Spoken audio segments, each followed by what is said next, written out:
রাশিয়ার মস্কোর বুকে বইল এক অনন্য উৎসবের ঢেউ। প্রায় ১৫০০ স্ট্যান্ড আপ প্যাডেল বোর্ডার ভেসে উঠলেন ইয়াউজা নদীতে। রঙিন পোশাকে সজ্জিত হয়ে হাসিমাখা মুখে এ উৎসবে সামিল হন সবাই। পাইরেট, নেটিভ আমেরিকান, কার্টুন চরিত্র সেজে তারা যেন এক চলন্ত জল কার্নিভালের রূপ নিলেন। ইয়াউজা নদীর বুকে সবাই এক হয়েছিলেন এই অনন্য কস্টিউম ফেস্টিভ্যালে অংশ নেওয়ার জন্য। রাশিয়ার মস্কো শহরের ইয়াউজা নদী পরিণত হলো এক রঙিন উৎসবের মঞ্চে, যেখানে অংশ নিলেন প্রায় ১৫০০ জন স্ট্যান্ড আপ প্যাডেল বোর্ডার। শহুরে যান্ত্রিক জীবন থেকে একটু মুক্তি পেতে এই আয়োজন। কারো পোশাকে জলদস্যু, কেউ বা নেটিভ আমেরিকান, আবার কেউ কার্টুন চরিত্রের মতো সেজে নদী জুড়ে প্যাডেল করে বেরিয়েছেন হাসি আর আনন্দ নিয়ে। এই উৎসবটি কেবল একটি প্রতিযোগিতা নয়, এটি ছিল সম্মিলিত অনুভব, একসঙ্গে আনন্দ ভাগ করে নেওয়ার একটি সুযোগ।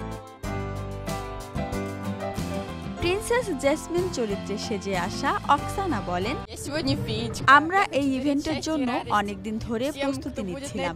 আমাদের একটাই উদ্দেশ্য, সবাইকে আনন্দ দেওয়া, সবার মন ভালো করে দেওয়া। প্রতিটি অংশগ্রহণকারী এসেছেন নিজেদের অনুভূতি ভাগ করে নিতে। এই সম্মিলিত সাঁতারে অংশ নিয়েছেন তারা। এই উৎসবে শুধু প্যাডেল বোর্ডিংই নয়, ছিল আরও কিছু চমকপ্রদ আয়োজন। স্ট্যান্ড আপ প্যাডেল বোর্ডে যোগা সেশন, যেখানে অংশগ্রহণকারীরা নদীর জলে ভেসে থেকেই অনুশীলন করেন যোগা, এবং মস্কো স্পোর্টস কাপের আওতায় ছিল প্যাডেল বোর্ড প্রতিযোগিতা, যেখানে নির্বাচিত হয় সবচেয়ে সৃজনশীল একক এবং যুগল কস্টিউম।